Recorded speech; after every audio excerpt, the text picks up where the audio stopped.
ఐవీఎఫ్కి వెళ్ళాల్సిందే అంటున్నారు. ఆపరేషన్ చేసినా గ్యారంటీ లేదంటున్నారు. ఐవీఎఫ్కి కూడా మేము గ్యారంటీ ఇవ్వంటున్నారు. కానీ ట్యూబులు బ్లాక్ అయితే మాత్రం ఐవీఎఫ్ తప్పదంటున్నారు. చేసేశారు, ఫలితం లేదు. కానీ ఇవాళ ట్యూబే ఓపెన్ అయిపోయింది న్యాచురల్గా మందులతో. వాళ్ళ అమ్మగారు కూడా ఇక ఐవీఎఫ్లు ఎన్ని చేయించినా ఆ పిల్ల అసలే బలహీనం. 6 లక్షలు పోయింది, చేయించేసింది. కానీ తర్వాత ఇక వచ్చే పరిస్థితి లేకపోయేటప్పటికి న్యాచురల్గా ట్యూబ్లు ఓపెన్ చేసుకునే మార్గం ఉందమ్మా, యూట్యూబ్ చూశానంటే వాళ్ళ అమ్మ నమ్మల. ఏమో ఎంతవరకు వస్తుందో ఏంటో అలాగే చెప్తారు.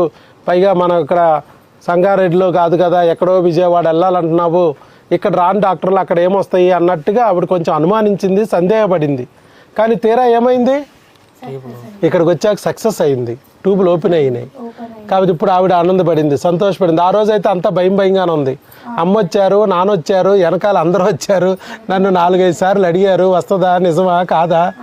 కానీ మనం ఏమన్నాం, ట్రై చేయండి.